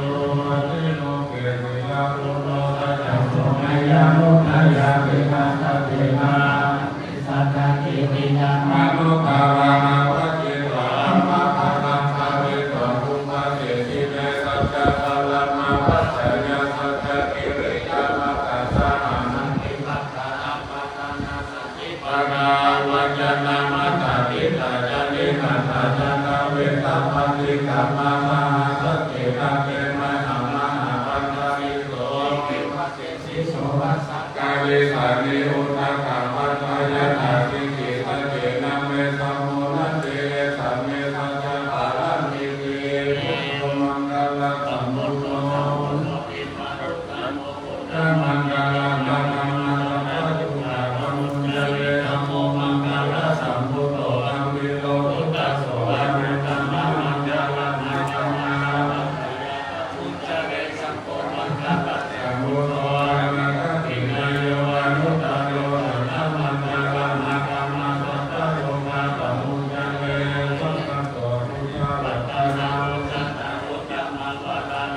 เทวามนุษย์สัตว์นาบุญเกิดเทนาโสตินาสัตว์โลภะตวะสัพเพทุกขาภุกขะสัมเมตุเตสัพพะตะธรรมารัตนาภะเวนะโมกัสสะมานังธัมมะเกิดเทนาโสตินาสัตว์โลภะตวะสัพเพพยาลุปะสัมเมตุเตสัพพะตะธรรมารัตนานาหุนายยังปังหุนายยังสัมภะเตเจนะโสตินานะสัตโตภะคะวะสัพเพโอภามาสัมเมตุเตภะโกภะเวตัสสะโตธรรมานังวิจโยตัสสะเวริยามิเทวะสัพเพโพธัญญาโอธรรมาสัพเพเตตัสสะตัสสินามุนินาสัมมาทัสสะตัสสะวิทัสสะมุนิทัสสะสัมปะกัมมิยาภิญญายาวิจารณะโพธิยาโอโรสัพพัญญายนะธรรมิธรรมายนะโมมุขังลานุยะกัสสะปันทิลาเนรุเตเตติปะโตยังเตนะเตนะอิเตนะนาเตนะเตตะโลกังอุเจปริตะตังเตตินะปัญญาปะเยนะโสติเตโหตุสัพพะเยนะนามานามิเตนะยุระเกเลนะสันเทวะธรรมะเทวะสัพพะสัมโมหิตะยะนาวัตตะนาวุฒะสิทานะโสวัจเจเรโหตุสัพพะตาภารินาเตยะนามาตาหิมานัมเวนะเหสินามัสสะหะตะเกเรสัพพะปัจจาโยมัตติธรรมะธรรมเวเทนะสัจจวัจเจนะโสติเตโหตุสัพพะตาวิปุณสสะวิจโยธัมโมโลกิยานุตตโรสัทธานิสัทธานะสัพพะปะทานิเทวะเทวะเรวะเทระตะนะเมยะมนุเสหิภาวะเกตยะเกนะเกวิเสหุเตยะสารมานะเมนะ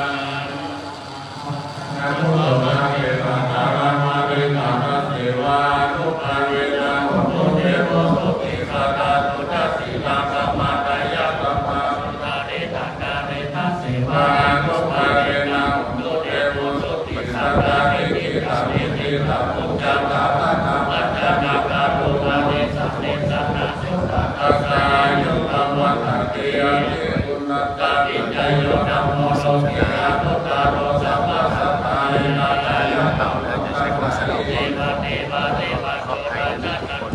ภะโลเกหิภาวะเกพยะเกนะเกวิเตโหเตอะกาลมาปะเนนะสัพพะสัพพะมะระนะวัตถุนะเมตตามานะมานิตังนะเสวานุภาเวนะโหตุเอโมตุกิสัตตะตุตัสสิลังสัมมาดายะธัมมังตุจาริตังกายะทัสเสวานุภาเวนะ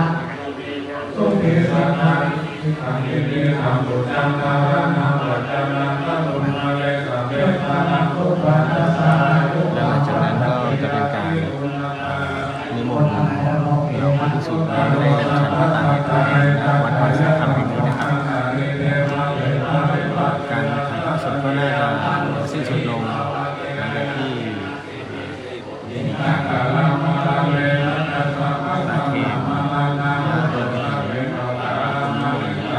นตัวเป็นศาสนาของเรา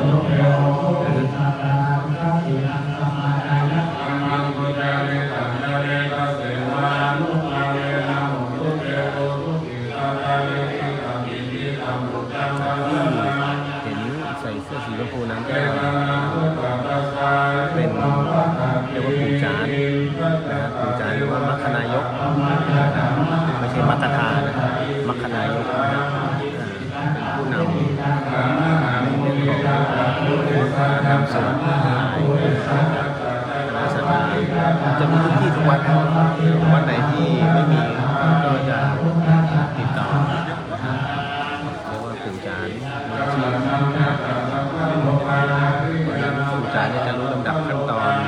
ในส่วนของลำดับเหตุการณ์พิธีสงฆ์นะครับและรายชื่อของพระสังฆวิญญาณจดจำเป็นอย่างดีนี่ก็ทั้งหมดท่าน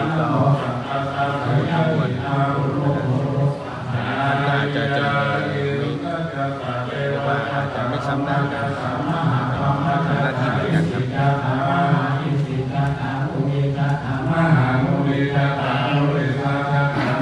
ก็ใกล้จะจบแล้วนะครั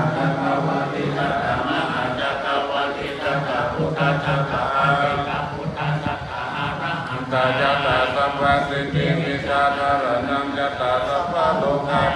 ยานังยัตตาสัพพะโลกาภิปติยานังยัตตาเอเตนะสัจวัจเจนะตุนาสุวัจเจโอตุตุยังสหายานะโมพุทธัสสะนะโมธัมมัสสะนะโมสังฆัสสะกายติตังอายะอินทจัตตาเทวจัตตาธัมมาจัตตามหาธัมมาจัตตาอิสิจัตตามหาอิสิจัตตาปุริสาจัตตามหาปุริสาจัตตาจัตตาวติจัตตามหาจัตตาวติจัตตาพุทธจัตตาปฏิมาพุทธจัตตาครบเนาะที่แตกต่างกันไป จัตตานังจัตตาสัมภโลกาจัตตานังจัตตาสัมภโลกาภิปติยานังจัตตาเอเตนะสัจวัจเจนะตุ เน้นทุกตัวอักษรทุกตัวอักขระ นะโมธัมมัสสะนะโมสังฆัสสะกายติตังโม ท่านมองว่าในตัวคนนั้นเป็นอะไรที่ต้องใช้พลังเยอะจิตต้องเน้นตัวเปหิ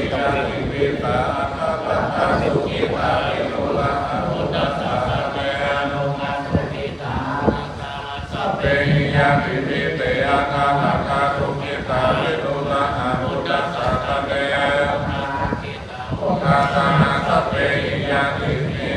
ตัสสะเตยะสัพพุทธานัมมะปะนะอะริวะตะนะปะริตัสสะ เก็บสายสิญจน์ที่มือ วะนะเวนะสัพเพยะสัพพุทธานัมมะปะนะอะริวะตะนะปะริตัสสะภุตเวนะอัสสะเตสัมภวัตเวนะอันตยาสัพพะอะระริวะตะนะปะริตัสสะภุตเวนะอันตเตสัมภวัตเวกัมปัตตายะเนตุกาภยา ท้ายสำหรับ สุขังปัตตายะเนสุขังโสสะเทวิปานิโนเอลาวัตตายะ ในแต่ละสถานที่ในทุกพื้นที่เรียกว่าอัญเชิญกลับนะเพราะว่าในบทเริ่มต้นนั้นอัญเชิญเทวดากลับก่อนว่าท่านได้บารมีเพิ่มเติม ปะปะปะตะปะเจตานัญญยังนะสังอะระหันตานัญญเตเชนะระสัพพันตาวิสัพพะโสโอพุทธานังสังฆัมมะเทศนาสุตตะสัตตะสัมมาเกสัมมาทานังตัพโพโตโกปัญญิโยเตโตตะเนสายิโตวิจาจารณะสัมปันโนโสเจโนเทวามนุสเสริวะธัมมังติอาทิปุระติมาภาติจักขิมาปฏิทานิตังปฏิธรรมโนอาจาสัพพะมโหรัตถัมมุโตธัมมังติเตนะสาโลกยาสัพพะราภาสันตุติภะรังมังยัมยังวิสัชชาภะรังมายาติวิปานังภะรังมังตุขัง สาธุสาธุสาธุกับจากนี้ไปนะครับจะได้สุมาโปรทานนะครับกล่าวคำถวายในลำดับต่อไปนะครับ ตัวทานก็คือการ อะหังวันตามิสัมภาวะทุตานังสัพพังโตสังฆมาตัมเมพันเตสาธุสาธุโอกาสักขันแด่สัพพัญญงเครื่องครัวการพร้อมสหัสบริวารยัมมาตัวทุกขานานาอันสัมมานาสัพพาและบุตรสัพพาผู้การทั้งหลายถึงไปไกลและไปนอกไปในไม้นี้สวาธุเจ้าท่านพระครูวิสิตศิลาภรณ์หลวงพ่อรองเจ้าคณะอำเภอเมืองเชียงใหม่เป็นต้นเป็นประธานเจ้าอาวาสวัดวังสิ่งคำนิสัยพร้อมโดยพระภิกษุสงฆ์องค์เนรจุตนจุวระองค์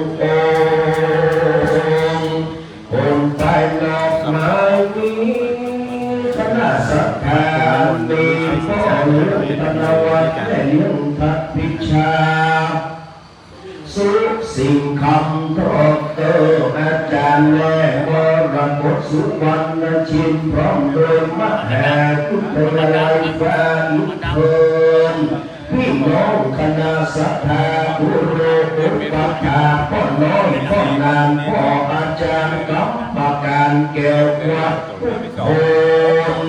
ได้ขนควายมาตกแต่งสัพพะแห่งตานาอันแห่มาได้โดยชอบประกอบด้วยเจตนาแย้มเมื่อดาแต่งแห่งกุศลสร้างของการได้กระทำการเฝ้าฟังยืนเดินดังคำกายของการตั้งได้ตกต่ำได้การย่ำติเตียนไปเทียนใจกล่าวพระแม่ยำบุญของการจุดได้แห่ทุกขาบานดวงดอกเขาตอกและลำเตียนแม่จำเนียนไว้เหลือคานแล้วชวนจันสุขันโทรักะเขานินทรงปล่อยของจึงจ้อยนามนาสุมายังสัมปัตปริวาราลายเยื่ออันเป็นเรื่องของตาขอเรื่องวิเศษนักการเจ้าใดเมตตามาโปรดโปรดเหลือเป็นนักทิวิปัสโออะโพสิกรรมจะได้เป็นเดวรณธรรมกรรมอันแก่กาแก่สัตว์มนาสัทธาและมิตรสัทธาผู้ลาตางหลายชุกตนจุวระองค์จุผู้จุคนจุร้อยใหญ่ใจยิ่งนักจุนจะมีเพียงแต่ดีลีกานักวาเรวจิตวาเรมโนตวาเรเกยะกัมมังวัจจีกัมมมโนกัมมังสันติจะโตสังฆสันติจะโตสังติภะโตสังอนาคตะโตสังปัจจุบันนะโตสังสัพพะสัพพังโตสังฆมันตุโนต่อไปตั้งจิตตั้งใจนะครับไม่ได้กล่าวคำถวายนะครับภัตตาหารและวิปัสสัยทายธรรมนะครับเป็นลำดับต่อไปเริ่มตั้งนะโม3 จุดพร้อมๆกันแล้วก็ว่าตัวนี้พ่ออาจารย์นะครับพ่ออาจารย์นั้นจะประทานเพื่อให้เป็นเรื่องนะครับนะโมตัสสะภะคะวะโตอะระหะโตสัมมาสัมพุทธัสสะนะโมตัสสะภะคะวะโตอะระหะโตสัมมาสัมพุทธัสสะนะโมตัสสะภะคะวะโตอะระหะโตสัมมาสัมพุทธัสสะถวายเข้าพระพุทธเจ้าอิมังสุปะพยัญชนะสัมปันนังสาลีนังโอทะนังอุทะกังวะรังพุทธัสสะปูเชมิอิมานิมะยังพันเตภัตตานิสัพพะวิวารานิภิกขุสังฆัสสะโอโลชยามะสาธุโลภันเตภิกขุสังโฆอิมานิภัตตานิสัพพะวิวารานิปฏิคันหาโตอัมหากัญเจวะมาตาปิโตอาทินัญจาอิยัชนานังทีฆะรัตตังหิตายะสุขายะวัฒนายะโชติกายะวิป นะจ๊ะข้าแต่พระสงฆ์ผู้เจริญข้าพระเจ้าทั้งหลายขอน้อมถวาย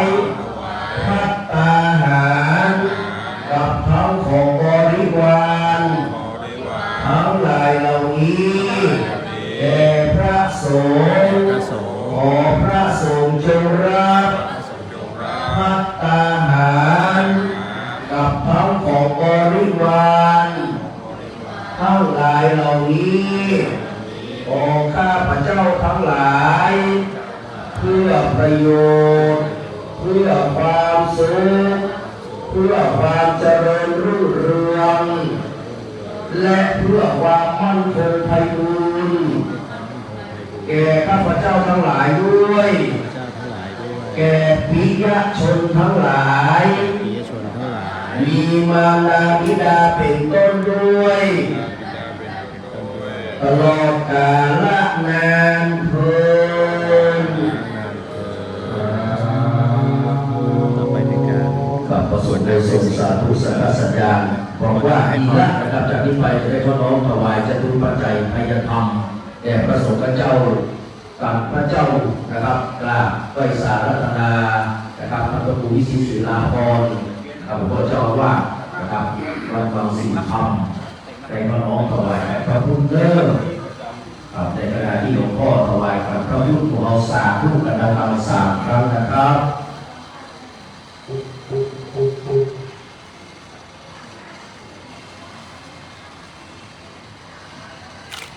สาธุสาธุสาธุครับกราบนมัสการขอบคุณหลวงพ่อครับที่บนกราบมานั่งที่รับรองจากที่ไปจะได้เรียนเจอตามลำดับนะครับจากที่ไปนะครับท่านก็เลี้ยงนะครับธนวัฒน์ได้เลี้ยงท่านพิชาสุสีคำเลือกถวายรูปที่1รูปที่2นะครับเรียนเชิญเลยครับแล้วก็พ่อเลี้ยง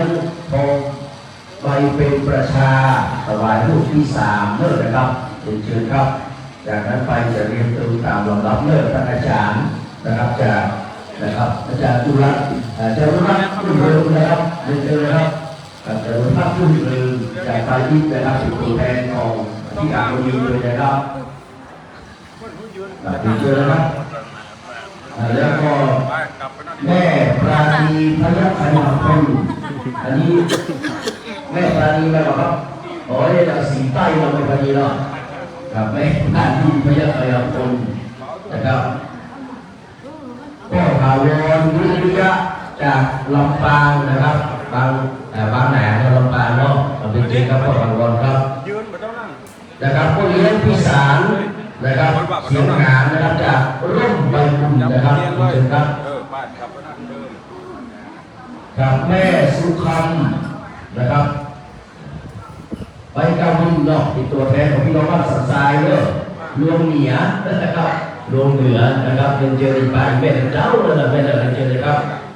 กับแม่สุขันนะครับ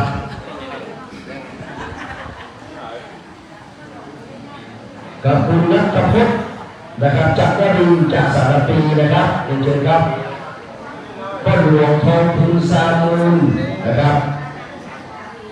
เป็นเชิญครับพ่อหลวงครับ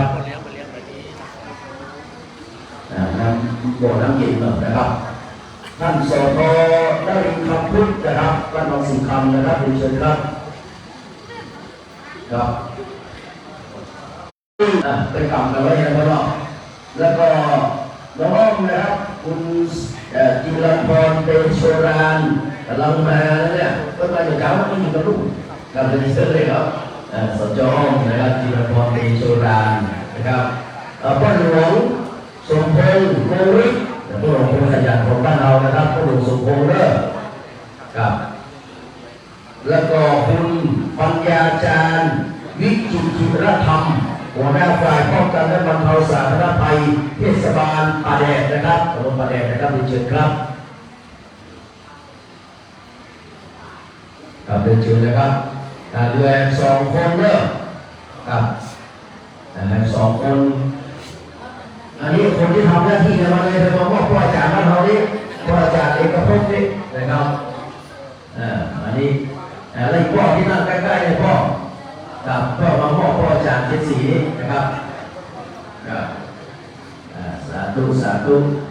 จากนี้ไปหลวงพ่อพระครูวิศิศิลาภรณ์จะได้กราบนมัสการขอบพระคุณอนุโมทนานะครับพระคุณเจ้ามีหลวงพ่อพระครูพระสรการเป็นต้นแล้วก็นะครับได้กู้ได้จ๋านะครับอนุโมทนาครับท่านพาเจ้าภาพที่น้องสัตว์ที่มาร่วมการอายุวัฒนมงคล42 ปีในวันนี้เขาลบออกจากเศร้านะครับคือพ่อที่อยู่ก็คนตัวหนึ่งก็เลยกับที่คนพ่อครับ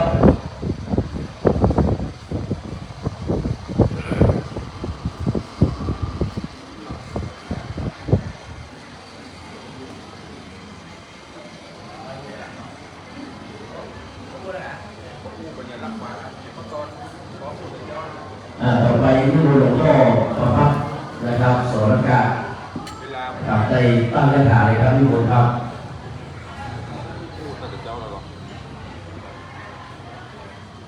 เป็นลูกทางเดินกำหนดตั้งใจรับพรเด้อยะถาวาริวหาปุราปาริปุเรนติสาคลังเทวะเรวะอิโตภินังเปตานังอุปกัปปะเทปิติตังปฏิตังตุมังคิปะเรวะสมิทะโตสัพเพปุเรนตุสังฆปาจันโทปนะระโสยะถามะลิโสติระโสยะถาจันโทสัมมาโลโทวินาศตุมาเตภวันตายโยสุขีทีอายุโกภวะเพียรติโยวิวันตันตุสัพพะ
ตานา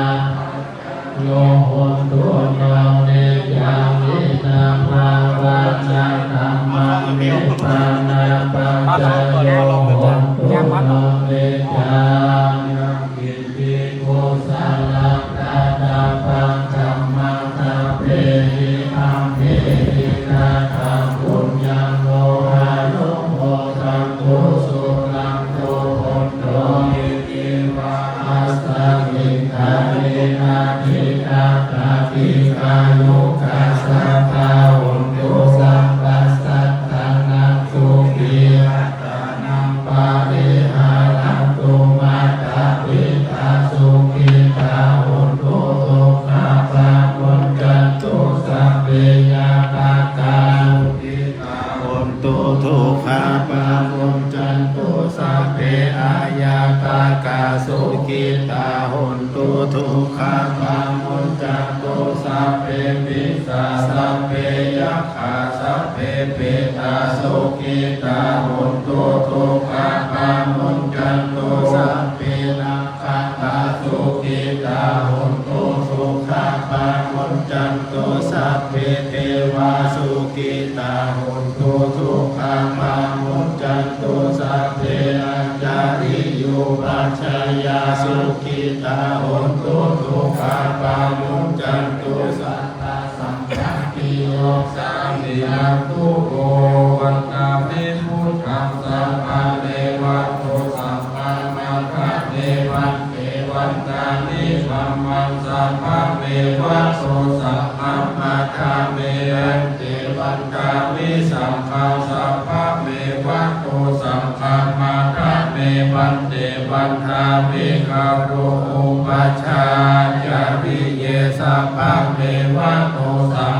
มาตาเมพันเตวันตาเมกัมมัคคานังสัพพะเมวัตถุสัมมามัคคะเมพันเตวันตาเมอาราเมพัทธสีมังสัพพะเมวัตถุสัมมามัคคะเมพันเตวันตาเมเจติยังสัพพังสัพพะทาเนสุปฏิทิตังสาริราธาตุมัคหาโพธิพุทธารูปังสังการังสัตตานาคังโลเกเกวะโลเกรัมมะโลเกยัมพูทิเปลังกาทิเปสาวิราธาตุโยเกสัทธาตุโยอะระหันตาธาตุโยทิยังคันกัปปุติจตุราสิกิสหัสเสธัมมะขันเตสัพเพสัมปัฏฐะเจติยังอะหังวันทามิสัมปัสโสวัตวัตวัจันเออ เสร็จ วัน แล้วนะ ตามิพันเตสัพพังอาปาราทังธรรมังธรรมเมพันเตวายากาตังปุญญังสาประธานสงฆ์นะ โมทิตาปัสสาวิลากาตังปุญญังไมหังคาตังปัสสาธุสาธุอนุโมทามิ จัตตาโลธรรมาวัฏันติอายุวันโลสุขังภะลังสาธุสาธุสาธุ แป๊บนึงนักเรียนที่จะฟ้อนขันดอกเลิกเตรียมตัวได้เลยนะครับที่บนพอครับ มองกันคุยดีบนแล้วมองกันบนกันนะเดี๋ยวก่อนข้าวฟ้อนเนี่ยข้าวฟ้อนเนี่ยเรากินข้าวนะครับแต่ยังเรียนที่อยู่บนข้าวยังไม่ต้องขึ้นเวทีเดี๋ยวรุ่นบ้านอยู่มันเป็นตรงนี้เดี๋ยวก็นั่งกินข้าวฟ้อนกันพอ